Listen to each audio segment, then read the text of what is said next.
There was a stretch of 5 fights where we didn't really have any idea what Glover Teixeira was anymore.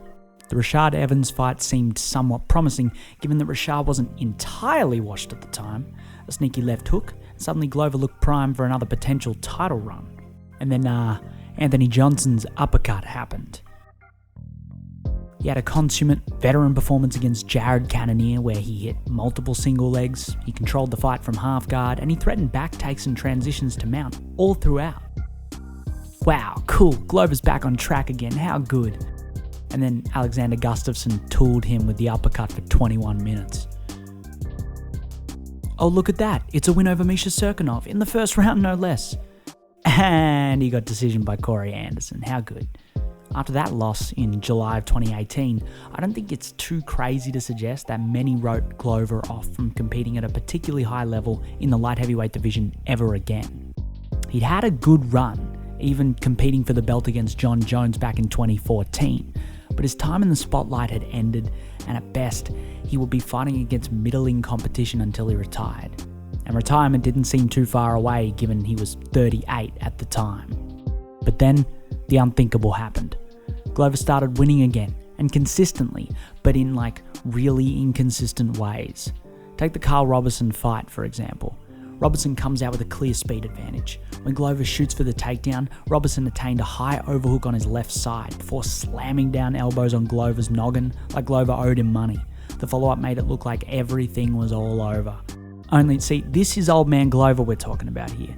Glover escaped the mount, got back in on the hips, failed a bodylock takedown before finally hitting a double leg. From there, his offense opened up an opportunity for a head and arm choke, and he transitioned to side control for the finish. 39-year-old Brazilian man in 2019, 1. Young explosive prospects, 0. You love to see it. But then hey, that was a short notice fight, I'm not getting ahead of myself. Robertson stepped in on 9 days notice. That's not an indication of anything substantial. Let's rebook him with his original opponent, Ion Cutelaba. And that's exactly what they did. Similar opening. Cutelaba comes out and has the clear speed advantage. Cutelaba shrugged off the first few takedown attempts by Glover, was landing some nice knees in the clinch off of the double collar ties.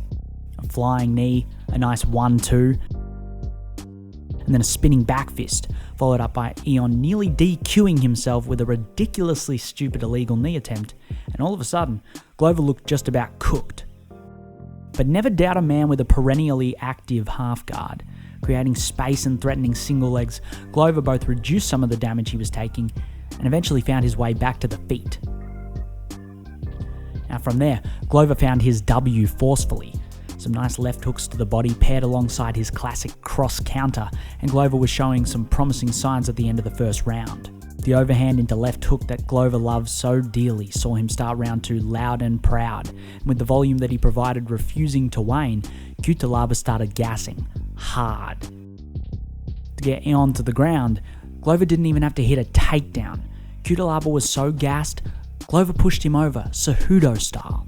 From there it was systematic. Full guard, Glover pushed the leg down, transitioned to half guard. Cutelaba prevented another immediate pass, but using the crossface, Teixeira moved from half guard to side control, then to mount. Hooks go in, rear naked choke. 39-year-old Brazilian man in 2019, 2. Young explosive prospects, 0. He's unstoppable. I hear you now, okay? Hold on, man.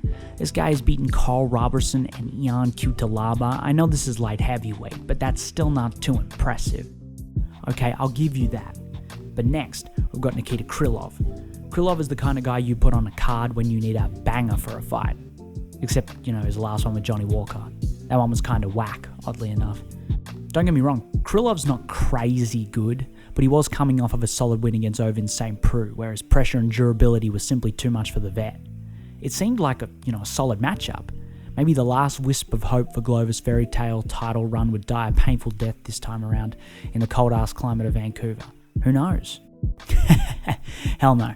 Glover started off hot, hitting an insistent single leg within the first 30 seconds before consolidating a solid half guard. After pushing Krylov's right knee down to the mat, Glover stepped over into mount, right as Krylov turned over. Well, this looks markedly easier than the last 2 fights. Yay! But after Krylov shrugged him off the back from the tripod, the fight shifted gears. Within less than a minute, Krylov was working for a mean rear naked choke. Did Glover nearly get submitted? Yes, of course, but our man rallied back because that's what old Brazilian men do.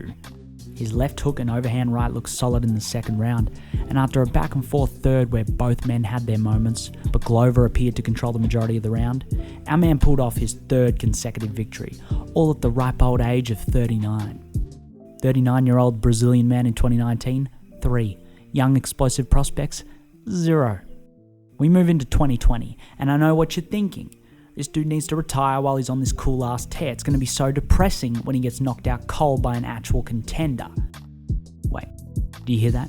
Oh shit, it's an actual legitimate contender in Anthony Smith. And wow, look at that, he's coming off of a victory against now-washed Alexander Gustafsson. I mean, Smith has looked pretty decent recently, besides looking like the least imposing title challenger ever against John Jones. Maybe this is the end of Glover's little run he's got going on. You know, it certainly seemed that way throughout the first round.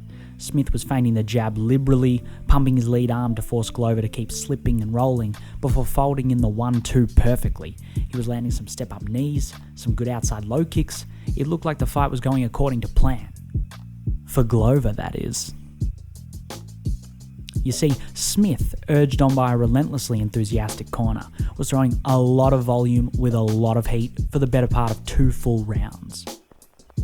He attempted 174 strikes through 10 minutes, landing 73 of them, and Glover, with his big old head, didn't seem to give a shit. He kept slipping, parrying and rolling ardently, whilst continuing to try and get on the inside, grab that single collar tie, and spam uppercuts like he was, I don't know, Daniel Cormier or that one bus driver.